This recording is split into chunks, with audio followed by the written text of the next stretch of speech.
കൃഷ്ണായ വാസുദേവായ ഹരയേ പരമാത്മനെ പ്രണതക്ലേശനാശായ ഗോവിന്ദായ നമോ നമഃ. രാമായ രാമഭദ്രായ രാമചന്ദ്രായ വേധസേ രഘുനാഥായ നാഥായ സീതായ പതയേ നമഃ. ശ്രീ സീതാലക്ഷ്മണ ഭരത ശത്രുഘ്ന ഹനുമൽ സമേത ശ്രീരാമചന്ദ്രസ്വാമിനേ നമഃ. യത്ര യത്ര രഘുനാഥകീർത്തനം തത്ര തത്ര കൃതമസ്തകാഞ്ജലിം ബാഷ്പവാരി പരിപൂർണലോചനം മാരുതിം നമത രാക്ഷസാന്തകം. അപ്പോൾ ഇന്നിപ്പോൾ നമുക്ക് ശരിക്കും അധ്യാത്മരാമായണത്തിലേക്ക് കടക്കാം. വ്യാസൻ്റെ എന്ന് പറയപ്പെടുന്ന അല്ലെങ്കിൽ വേറെ ആരാ എഴുതിയാലും ആ ആധ്യാത്മരാമായണം മൂലത്തിലേക്ക് നമുക്ക് കടക്കാം. അപ്പോൾ അതിനു മുമ്പ് എല്ലാ പുസ്തകം ഇപ്പോൾ ഭാഗവതമാണെങ്കിലും 6 അധ്യായം പത്മപുരാണത്തിൽ നിന്നുള്ള മാഹാത്മ്യം ഉണ്ട്. അതിൽ കുറേ കഥകളുണ്ട്. പക്ഷെ ഈ രാമായണത്തിൻ്റെ മാഹാത്മ്യം ഒരു 25 ശ്ലോകത്തിൽ പറഞ്ഞിട്ടുണ്ട്, അത്രയേ ഉള്ളൂ.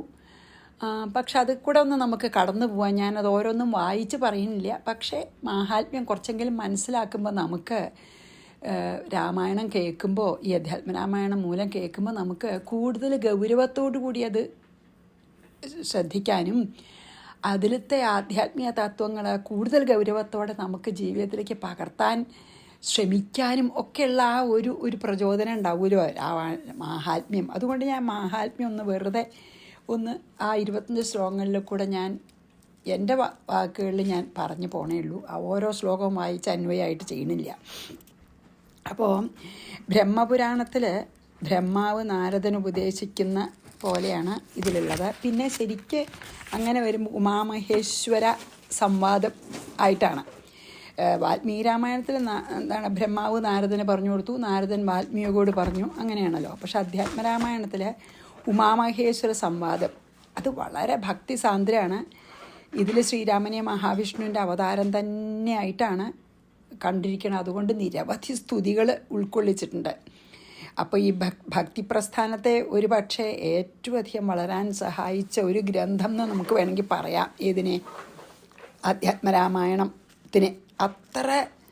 പിന്നെ അതിനേക്കാളും ഭക്തിസാന്ദ്രമായിട്ടുള്ള കിളിപ്പാട്ടാണ് പിന്നെ എഴുത്തച്ഛൻ ഇതിനെ ചൂട് പിടിച്ച് നിർമ്മിച്ചത്. അപ്പോൾ നമുക്ക് ശരിക്കും പറയാച്ചാൽ നമുക്കൊന്നു തന്നെ പറയാം, മൂലത്തിലത്തെ ശ്രുതികളെക്കാളും മനോഹരമാണ് എഴുത്തച്ഛൻ്റെ എന്ന് പറയാൻ പാടില്ല എന്ന് പറയാം. എന്നാലും അത്ര ഭക്തിക്ക് പ്രാധാന്യം എഴുത്തച്ഛൻ കൊടുത്തിട്ടുണ്ട്. അത് നമുക്കറിയാലോ നമ്മൾ രാമായണം വായിക്കുമ്പോൾ. അപ്പോൾ ഇനി ഞാൻ ഈ രാമായണത്തിൻ്റെ മാഹാത്മ്യം ആയിട്ടുള്ള ഒരു 25 ശ്ലോകത്തിലത്തെ രത്നചുരുക്കം മാത്രം ഞാൻ പറഞ്ഞു പോകാമെന്നാണ് വിചാരിക്കുന്നത് കേട്ടോ. അപ്പോൾ നാരദ മഹർഷി ഒരു ദിവസം അങ്ങനെ 14 ലോകങ്ങളിലും ചുറ്റിക്കറങ്ങണ പോലെ അദ്ദേഹം ബ്രഹ്മലോകത്തിലെത്തി.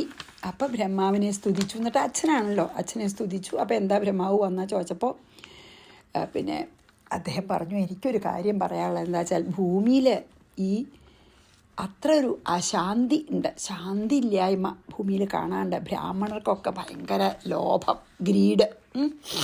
അവരൊക്കെ എല്ലാം ചെയ്യണത് പൈസയ്ക്കും അവനവൻ്റെ പിന്നെ സ്വാർത്ഥ ലാഭത്തിനൊക്കെ ചെയ്യാൻ തുടങ്ങിയിരിക്കുന്ന ആൾക്കാർ. എന്ന് മാത്രമല്ല മറ്റ് മതക്കാരും ഒക്കെ ധർമ്മമൊക്കെ ഉപേക്ഷിച്ച് അവനവൻ്റെ ധർമ്മമൊക്കെ ഉപേക്ഷിച്ച് ബാക്കിയുള്ളവരുടെ ധർമ്മങ്ങളും ഒക്കെ അനുഷ്ഠിക്കുക. ഇങ്ങനെ സങ്കരങ്ങളൊക്കെ, വളരെ സങ്കരങ്ങളൊക്കെ സംഭവിക്കുന്നുണ്ട്. അതിൽ മാത്രമല്ല സ്ത്രീകളൊക്കെ പിന്നെ എന്താണ് ഭർത്താക്കന്മാരുടെ പിന്നെ പിതാക്കളെ ഒന്നും നേരെ നോക്കണില്ല, സ്വന്തം അച്ഛനമ്മമാരെ നോക്കണില്ല. കലികാലത്തിൻ്റെ ഓരോ കഷ്ടതകൾ പറഞ്ഞു കൊടുത്തു നാരദൻ. ഇതൊക്കെ ഉണ്ട്. ഇങ്ങനെ എനിക്കതൊക്കെ കണ്ടിട്ട് വല്ലാത്ത ദുഃഖം തോന്നുകയാണ്.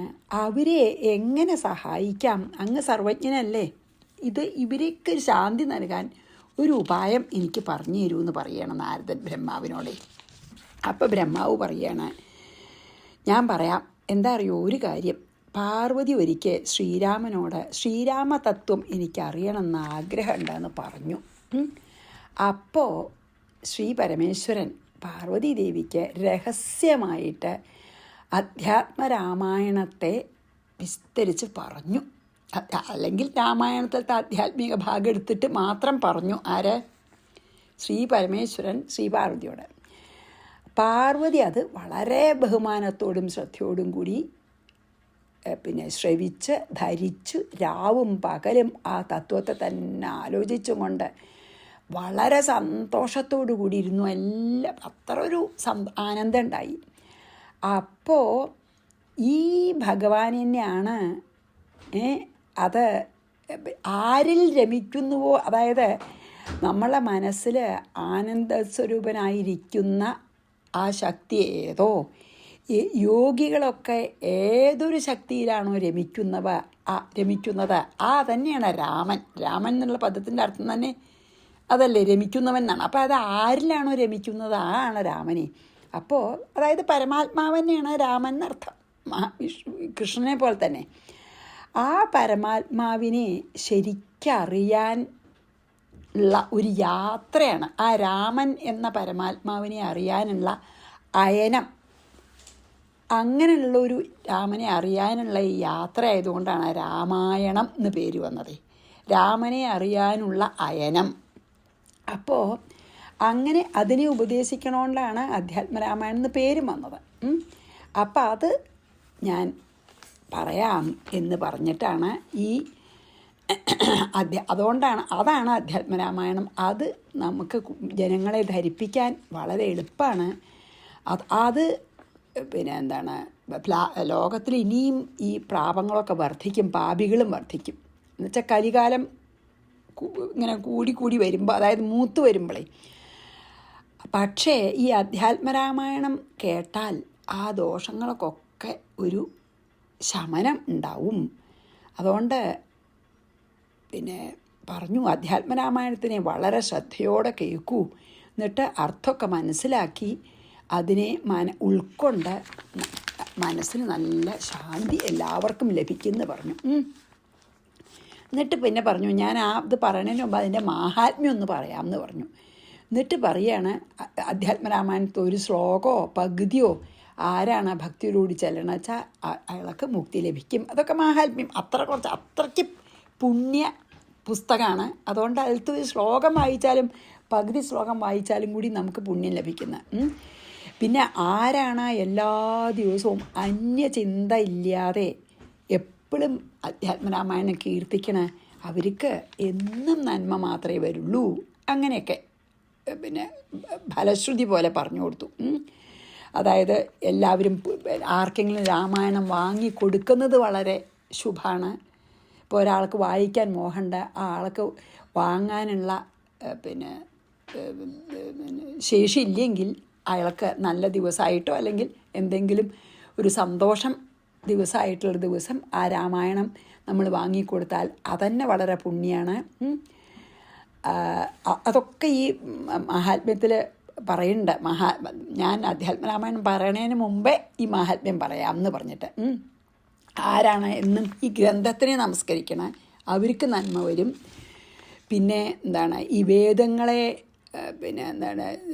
വേദങ്ങളെയൊക്കെ പഠിച്ചാൽ അതൊന്നും അതിലത്തെ അർത്ഥവും അതിലത്തെ അന്തർഗതമായിട്ടുള്ള വളരെ വളരെ ഗഹനമായിട്ടുള്ള തത്വമൊന്നും ആർക്കും മനസ്സിലാവില്ല. പക്ഷെ അധ്യാത്മരാമായണം ഭക്തന്മാർക്ക് ഭക്തിയിൽ കൂടി ഭഗവാനെ അറിയാൻ സാധിക്കും. അതുകൊണ്ട് വളരെ വിശേഷമാണ്. ഏകാദശി ദിവസം വ്രതം അനുഷ്ഠിച്ച് അധ്യാത്മരാമായണം വായിച്ചാൽ വളരെയധികം ഫലം ഉണ്ടാവും.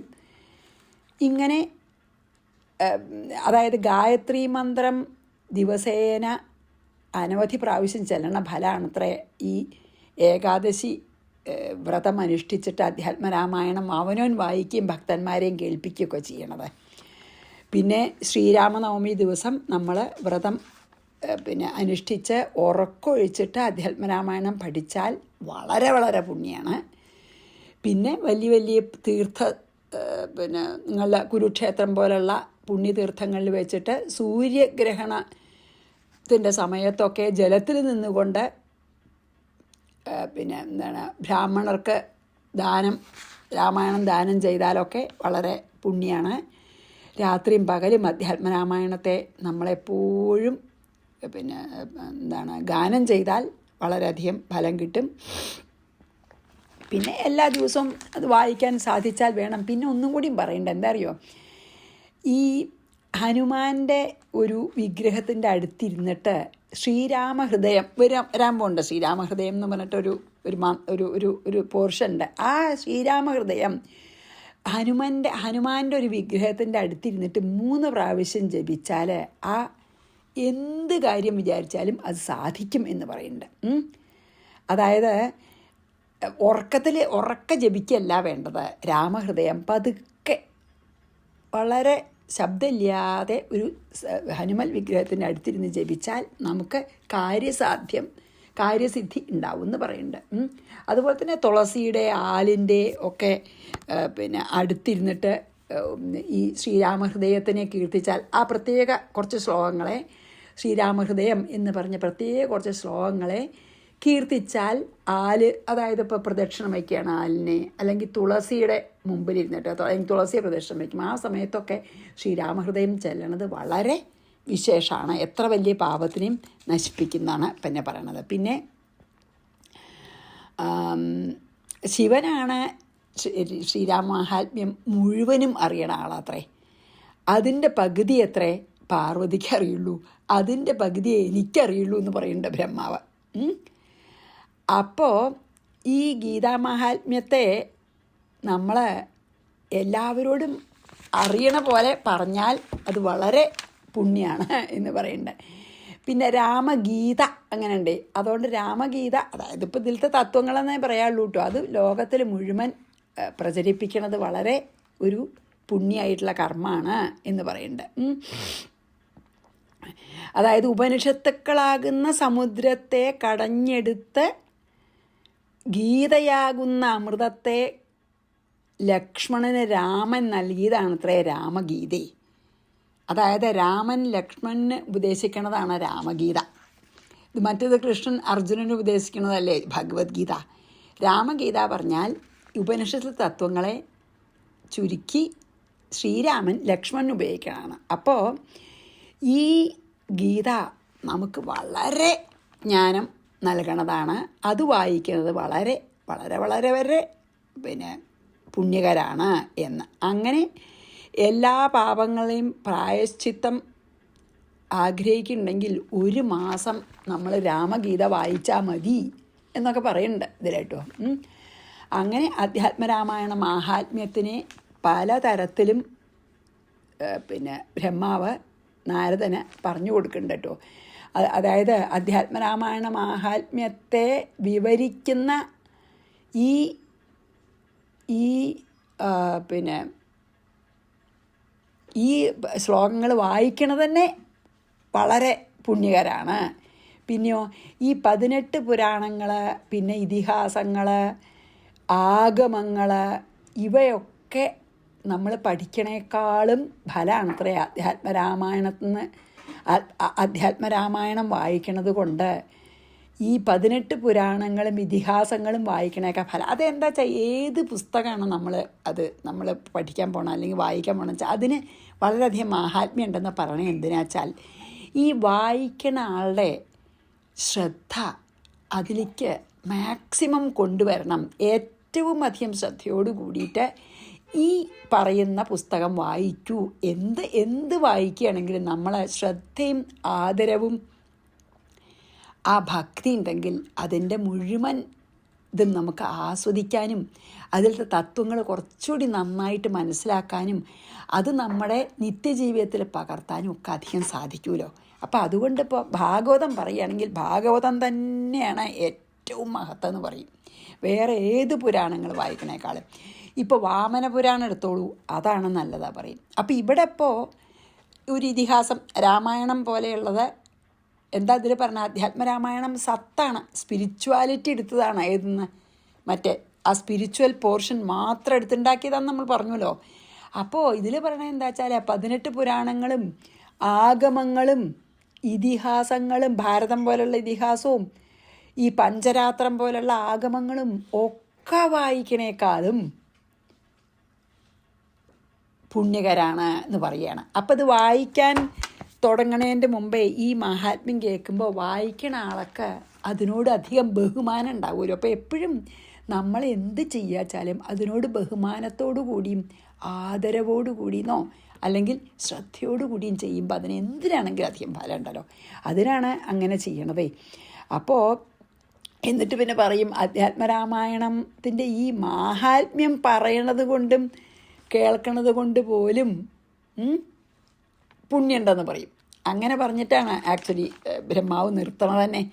അപ്പോൾ അത്ര ഒരു നമ്മുടെ ആധ്യാത്മികമായിട്ട് ഉയർത്താൻ അത്രയധികം സഹായിക്കുന്ന ഒരു പുസ്തകമാണ് ആധ്യാത്മരാമായണം എന്നാണ് ഈ മാഹാത്മ്യത്തിൻ്റെ ഒരു ഒരു ഒരു ഒരു രത്ന ചുരുക്കമായിട്ട് നമുക്ക് പറയാനുള്ളത്. അപ്പോൾ നമുക്കതിൽ വേണ്ട പോലെ ശ്രദ്ധ ഉണ്ടാവണേ ഈശ്വര, വേണ്ട പോലെ ഈ ആധ്യാത്മരാമായണം ശ്രദ്ധയോടും ആദരവോടും കൂടി നമുക്ക് വായിക്കാനും എനിക്ക് പറയാനും ഈ ശ്രോതാക്കൾക്ക് കേൾക്കാനും ഒക്കെയുള്ള അനുഗ്രഹം വേണമെന്ന് പ്രാർത്ഥിച്ചിട്ട് ഞാൻ ആദ്യത്തെ 2 ശ്ലോകവും മറ്റേ ഇതിൽ ചെയ്യാം. കുറച്ച് സമയമുണ്ട്. അപ്പോൾ നമുക്ക് ബാലകാണ്ഡം 1-ാം സർഗം ഒരു ധ്യാന ശ്ലോകം നമുക്ക് ചെയ്യാം. പൃഥ്വീഭരവാരണായ ദിവിജൈ സംപ്രാർത്ഥിതശ്ചിന്മയ സംജാത പൃഥിവീതലേ രവികുലേ മായാമനുഷ്യോവ്യയ നിശ്ചക്രം ഹതരാക്ഷസ പുനരഗാദ് ബ്രഹ്മത്വമാദ്യം സ്ഥിരം കീർത്തിം പാപഹരം വിധായ ജഗദം തം ജാനകീശം ഭജേ.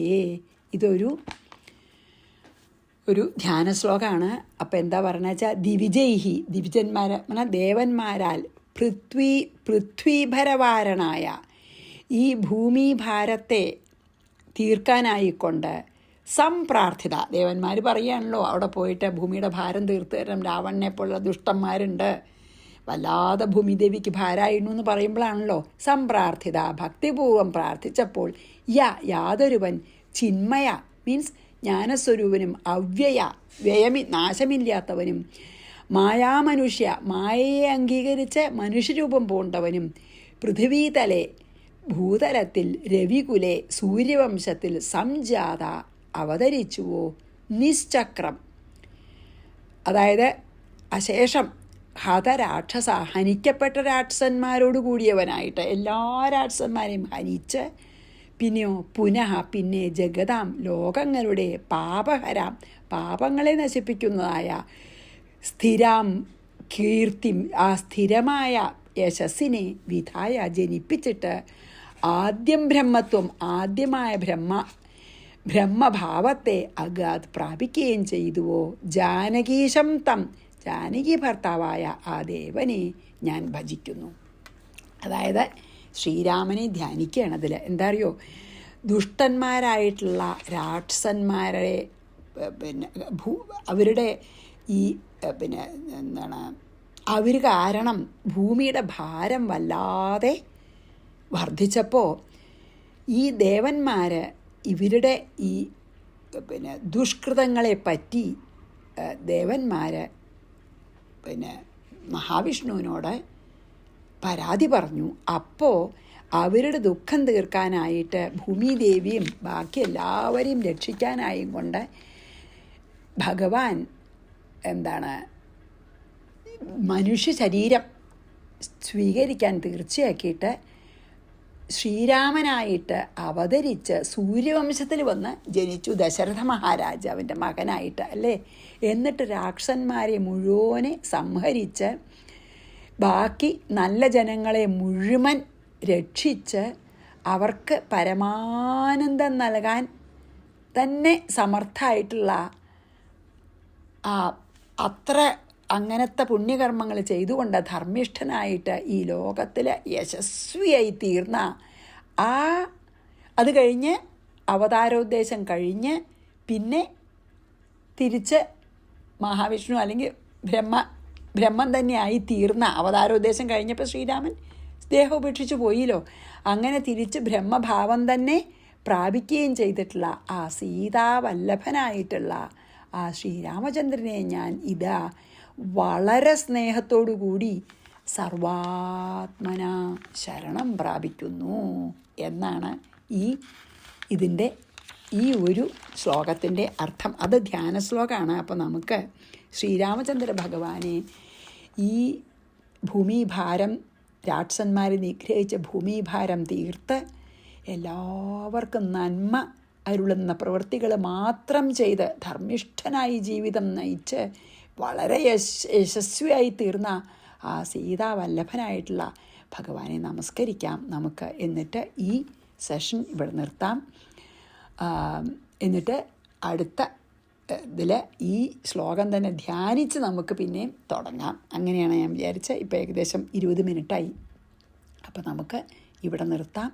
ശ്രീകൃഷ്ണാർപ്പണമസ്തു. സർവത്ര ഗോവിന്ദനാമ സങ്കീർത്തനം. ഗോവിന്ദ ഗോവിന്ദ. ശ്രീ സീതാലക്ഷ്മണ ഭരത ശത്രുഘ്ന ഹനുമൽ സമേത ശ്രീരാമചന്ദ്ര സ്വാമിനേ നമഃ.